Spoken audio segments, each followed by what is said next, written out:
அனைவருக்கும் மணிமாறன் கதிரேசனின் அன்பு வணக்கங்கள். நேத்து நம்ம பார்த்த டாபிக் வந்து பாத்தீங்கன்னா, நோட்டிபிகேஷன் நம்பர் 31/2017 பத்தி பார்த்தோம். இந்த 2017ல கன்ஸ்ட்ரக்ஷன் இண்டஸ்ட்ரி சம்பந்தமான அமெண்ட்மெண்ட்ஸ் வந்து 31/2017 முடிஞ்சிருச்சு. அதுக்கப்புறம் எந்த விதமான நோட்டிபிகேஷனும் கிடையாது. அக்டோபர் மாசத்துக்கு பிறகு எந்த விதமான சேஞ்சஸும் பண்ணல. 2018ல ஃபர்ஸ்ட் நோட்டிபிகேஷனே என்ன பண்ணாங்க அப்படின்னா, கன்ஸ்ட்ரக்ஷன் இண்டஸ்ட்ரி சம்பந்தமா நோட்டிபிகேஷன் வந்து இஷ்யூ பண்ணாங்க. ஸோ இந்த கன்ஸ்ட்ரக்ஷன் இண்டஸ்ட்ரியோட அமெண்ட்மெண்ட் வந்து முடிஞ்சிருச்சா அப்படின்னு பாத்தீங்கன்னா இல்ல.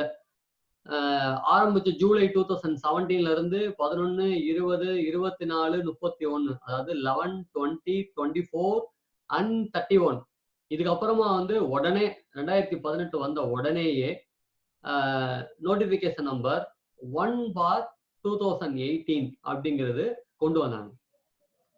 இந்த நோட்டிபிகேஷன் நம்பர் 1/2018ல என்ன ஒரு சேலஞ்ச் அப்படின்னு பாத்தீங்கன்னா, இதுக்கு முன்னாடி இஷ்யூ பண்ண நோட்டிபிகேஷன்லாம் சேஞ்சஸ் சொல்லியிருந்தாங்க.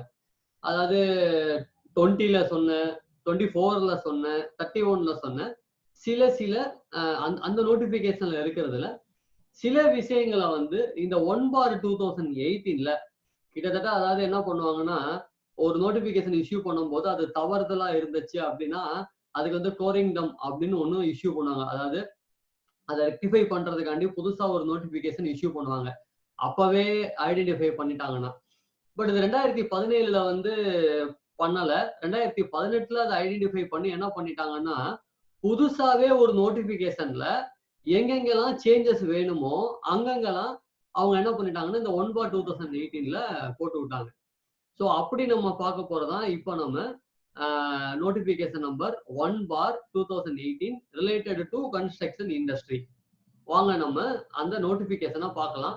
இது கொஞ்சம் பெரிய நோட்டிபிகேஷன். ஸோ அதனால இதை ஒரே இதா நம்ம பார்க்காம பிரேக் பண்ணி பார்க்கலாம். இப்ப நம்ம பார்க்க போறது வந்து பாத்தீங்கன்னா, எர்லியர் நோட்டிபிகேஷன்ல என்னென்னலாம் அமெண்ட்மெண்ட் சொன்னாங்க அப்படிங்கிறத மட்டும் இப்ப பார்த்துடலாம்.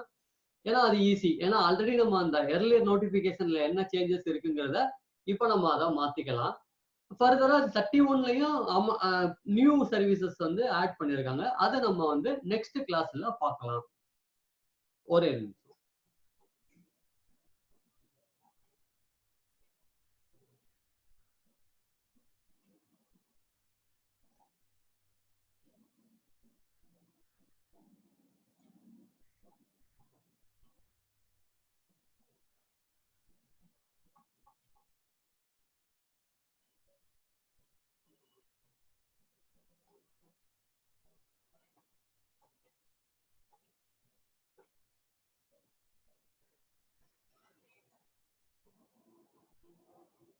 ஓகே. ஸோ இது நோட்டிபிகேஷன் நம்பர் 1/2018. ஓகே. ஸோ இது வந்து நோட்டிபிகேஷன் நம்பர் 1/2018. இது வந்து பாத்தீங்கன்னா இப்ப நம்ம பார்த்தோம் என்னென்ன பார்த்தோம் அப்படின்னு பாத்தீங்கன்னா, notification number 11 and notification number 20 அப்புறம் 24 அப்புறம் 31 இதெல்லாம் நம்ம பார்த்தோம். இப்ப இந்த நோட்டிபிகேஷன் அதாவது நோட்டிபிகேஷன் நம்பர் 1/2018ல 4th பாயிண்ட அமெண்ட் பண்ணிருக்காங்க. 4th பாயிண்ட் அதாவது இங்க 4 அப்படின்னு இருக்கு இல்லையா? சோ அந்த 4th பாயிண்ட் அந்த 4th பாயிண்ட் எந்த இதுல வருது அப்படின்னு பாத்தீங்கன்னா 20/2017ல வருது. அதாவது நோட்டிபிகேஷன் நம்பர் 20/2017ல இந்த அமெண்ட்மெண்ட் வந்து பண்ணிருக்காங்க. ஏன்னா நான் முன்னாடியே சொன்னேன், இந்த 11/2017ல 2 சர்வீசஸ் தான் இருந்தது. 3வது சர்வீஸ் வந்து அதர் தன் தட்னு சொன்னாங்க. 20ல வந்து 3, 4, 5 ஆட் பண்ணாங்க. அப்ப 3, 4, 5 இது வந்து எதுல ஆட் பண்ணாங்க அப்படின்னா 20/2017ல ஆட் பண்ணாங்க. அப்போ அதுல இந்த 4th பாயிண்ட்ல அதாவது 4th பாயிண்ட்ல 20/2017ல கொண்டு வரப்பட்ட 4th பாயிண்ட்ல சி அதுல சி சப் கிளாஸ் சின்னு சொல்லுவாங்க. அந்த 4thல ABCDEF வர இருக்கு. அந்த ABCDEFல சி பாயிண்ட்ல சின்ன சேஞ்சஸ். அதுல என்ன சேஞ்சஸ் அப்படின்னு பாத்தீங்கன்னா, ஆக்சுவலா என்ன இருந்துச்சு அப்படின்னு பாத்தீங்கன்னா, a civil structure or any other original works pertaining to the in situ rehabilitation of existing slum dwellers using land as a resource through private participation under the Housing for All Urban Mission or Pradhan Mantri Awas Yojana only for existing slum dwellers. இந்த மாதிரியான point இருந்தது.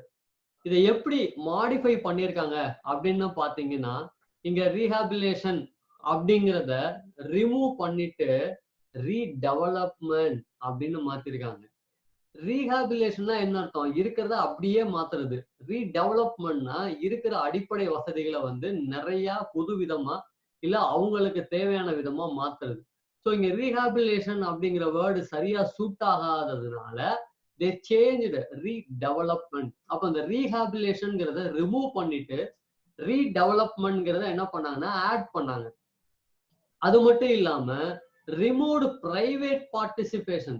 இந்த இடத்துல private participation மூலமா தான் பண்ணணும் அப்படிங்கிற கான்செப்ட்ல இருந்ததை ரிமூவ் பண்ணிட்டாங்க. ஏன்னா த்ரூ பிரைவேட் பார்ட்டிசிபேஷனா இருக்கலாம் இல்ல ஜெனரல் பார்ட்டிசிபேஷனா இருக்கலாம். So what ever it maybe. So அந்த பிரைவேட் பார்ட்டிசிபேஷன் இருந்துச்சுன்னா அவங்க மட்டுமே என்ஜாய் பண்ண வேண்டிய சூழ்நிலை இருந்ததை ரிமூவ் பண்ணாங்க. அப்ப இந்த இடத்துல பிரைவேட் பார்ட்டிசிபேஷனை ரிமூவ் பண்ணியாச்சு.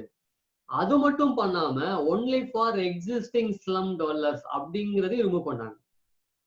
இதுக்கு முன்னாடி எக்ஸிஸ்டிங் ஸ்லம் டெவலர்ஸ், ஸோ எக்ஸிஸ்டிங்கா அந்த ஸ்லம் டெவலர்ஸ் இருந்தாங்க மட்டும்தான் இதை பண்ண முடியும் அப்படின்னா இல்ல, அது மட்டும் கிடையாது. புதுசா இவங்க ஆரம்பிச்சு கூட என்ன பண்ணலாம்னா அந்த ரிலாக்ஸேஷன் ஒர்க் பண்ணலாம். ஸோ இந்த சி பாயிண்ட்ல இந்த 3 விதமான சேஞ்சஸை மட்டும் இந்த 1/2018 பண்ணாங்க. ஸோ மெயின் என்னன்னு பாத்தீங்கன்னா ரீஹாபிலேஷன் வந்து ரீடெவலப்மெண்ட் மாத்தினாங்க, பிரைவேட் பார்ட்டிசிபேஷனை ரிமூவ் பண்ணாங்க.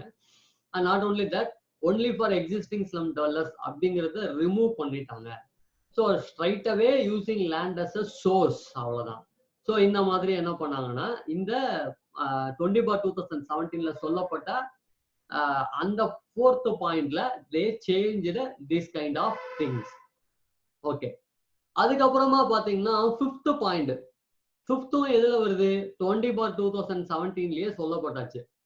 ஸோ 3 அதாவது 3, 4, 5 ஸோ இந்த 3 பாயிண்ட்டுமே என்ன பண்ணாங்க அப்படின்னா இதுல ஆட் பண்ணாங்க. இப்ப இந்த பாயிண்ட் வந்து பாத்தீங்கன்னா அதே 4th பாயிண்ட்ல டி, நான் என்ன சொன்னேன்னா உங்ககிட்ட A B C D E F மொத்தம் 5 பாயிண்ட் இருந்தது. ஸோ அந்த 4th பாயிண்ட்ல A B C D E F. இப்ப சி பாயிண்ட்ல எந்த சேஞ்சஸ் இல்ல, ஒன்லி அந்த ரிமூவல் அப்புறம் அடிஷன்ஸ் மட்டும்தான். இப்ப இங்க டிங்கிற பாயிண்ட்டுக்கு அடுத்தபடியா டிஏ அப்படின்னு ஒரு பாயிண்ட் ஆட் பண்றாங்க. டிஏ, டிங்கிற பாயிண்ட்டுக்கு அடுத்தபடியா டிஏ. இந்த டிஏல வேற, அதாவது இதுக்கு முன்னாடி வந்து அஃபோர்டபுள் ஹோம் ஸ்கீம் மட்டும் கொண்டு வரப்பட்டதுல, அஃபோர்டபுள் ஹோம் ஸ்கீம் மட்டும் இருந்ததுல இப்ப புதுசா என்ன கொண்டு வராங்க அப்படின்னு பாத்தீங்கன்னா எக்கனாமிக்கலி வீக்கர் செக்ஷனும் கொண்டு வராங்க. அவ்வளவுதான், வேற எதுவுமே இல்லை. ஸோ இதுக்கு முன்னாடி வந்து அஃபோர்டபுள் ஹவுசிங் யூனிட் மட்டும் அந்த இதுல கொண்டு வந்தாங்க. ஸோ டிங்கிற பாயிண்ட் வந்து பாத்தீங்கன்னா ரெகுலரா அஃபோர்டபுள் யூனிட், அஃபோர்டபுள் ஹவுசிங் யூனிட்னு இருக்கும். இந்த டிஏல எக்கனாமிக்கலி வீக்கர் செக்ஷனை கொண்டு வராங்க. டிபில economically weaker section, lower income group, middle income group, middle income group 2 இந்த எல்லாத்தையுமே இந்த பிரதான் மந்திரி ஹவுஸ்குள்ள கொண்டு வராங்க. அப்ப நாட் ஓன்லி அஃபோர்டபுள் ஹோம் மட்டும் இல்லாம economically weaker section, lower income group, middle income group 1 and middle income group 2 இந்த ஸ்கீமையும் டிஏ அண்ட் டிபி அப்படிங்கிற புது பாயிண்ட்ஸ்ல கொண்டு வராங்க. ஸோ இதுக்குமே என்னன்னா நம்ம அந்த ஹவுசிங் ப்ராஜெக்ட்ல வரக்கூடிய ஸ்கீம் அவைல் பண்ணக்கூடிய ஒரு விதமான திட்டம். ஸோ அதுல யார் யாரெல்லாம் அப்ளிகபிள், இந்த பிரதான் மந்திரி ஆவாஸ் யோஜனால யாரெல்லாம் அப்ளிகபிள் அப்படின்னு பாத்தீங்கன்னா இந்த இடபிள்யூஎஸ், எல்ஐஜி, எம்ஐஜி குரூப்பும் என்ன ஆறாங்கன்னா அதுக்குள்ள எலிஜிபிள் ஆகிறாங்க. அதனால இந்த ஜிஎஸ்டிலையும் இந்த நோட்டிபிகேஷன் வந்து புதுசா ஆட் பண்ணாங்க. ஸோ இது வந்து என்னன்னு பாத்தீங்கன்னா 4th பாயிண்ட்ல டிக்கு அப்புறமா ஆட் பண்ண டிஏ அண்ட் டிபி. சரி, அதுக்கப்புறம் என்ன பண்ணாங்க எஃப். ஸோ இ இருக்கு, எஃப் இருக்கு, ஆல்ரெடி இருக்கு. புதுசா ஜி அப்படின்னு ஒரு காலமும் இன்சர்ட் பண்றாங்க. இந்த ஜி அப்படிங்கிறது என்ன அப்படின்னு பாத்தீங்கன்னா building owned by an entity registered under section 12A. So 12A நமக்கு தெரியும், ஒரு ட்ரஸ்ட்ங்கிறது என்ன, ஒரு சோசியல் சர்வீஸ் பண்ணக்கூடிய, அதாவது பப்ளிக் சேரிட்டபிள் ட்ரஸ்ட்னு சொல்லுவாங்க. ஒரு மக்களுக்கு வந்து உதவக்கூடிய ஒரு வகையான ட்ரஸ்ட். இந்த ட்ரஸ்ட் எதுக்கு மட்டும்தான் மெயினா யூஸ் ஆகணும் அப்படின்னு பாத்தீங்கன்னா, carrying with activities of providing centralised cooking or distribution for mid day meal scheme. Mid day meal ஸ்கீம்னா மதியான சாப்பாடு சத்துணவு ஸ்கீம்னு சொல்லுவாங்க இல்லையா. ஸோ அந்த மாதிரி அந்த பர்பஸ்க்காக இயங்கக்கூடிய ஒரு வகையான என்டிட்டி அப்படின்னு சொன்னோம்னா சேரிட்டபிள் என்டிட்டி. இந்த சேரிட்டபிள் இன்ஸ்டிடியூஷனோட மெயின் வேலையே என்னன்னா, மதியான வேலை மிட் டே மீல்ஸ் தரக்கூடியது. இது யாரு ஸ்பான்சர் பண்றாங்கன்னு பாத்தீங்கன்னா, சென்ட்ரல் கவர்மெண்டோ அல்லது ஸ்டேட் கவர்மெண்டோ அல்லது யூனியன் டெரிட்டரியோ, சரிங்களா. ஸோ அவங்களுக்கு அப்ப இதுக்கு என்ன பண்றாங்க அப்படின்னு பாத்தீங்கன்னா, இந்த வகையான சேரிட்டபிள் ட்ரஸ்ட்டுக்கு கன்ஸ்ட்ரக்ஷன் பண்ணி கொடுத்தா இந்த ஸ்கீம்ல இவ்வளவு பர்சன்டேஜ் தான் ஜிஎஸ்டி அப்படிங்கறத தான் இதுல கொண்டு வராங்க.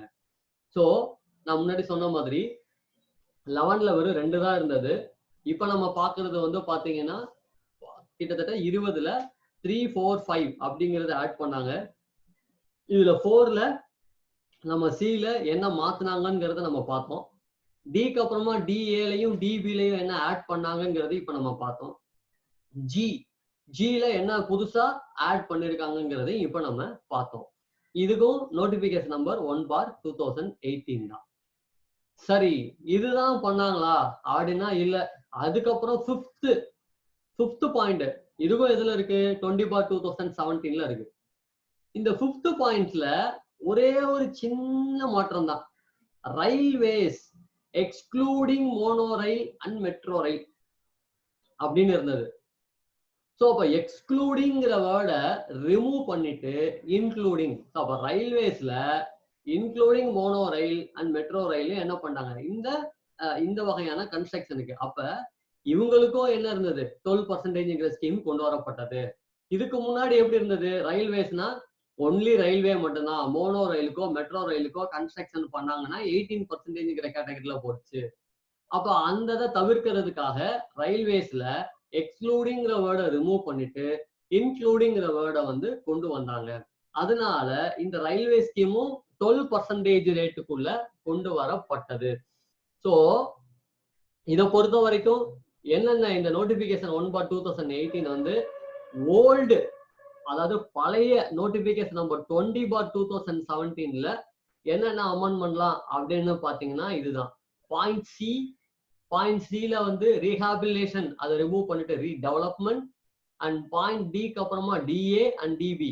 இது என்ன அப்படின்னு பாத்தீங்கன்னா, எக்கனாமிக் வீக்கர், அந்த EWS economic weaker section, lower income group, அதே மாதிரி middle income group 1 and middle income group 2 இவங்களுக்கு எல்லாம் கொண்டு வரப்பட்டது.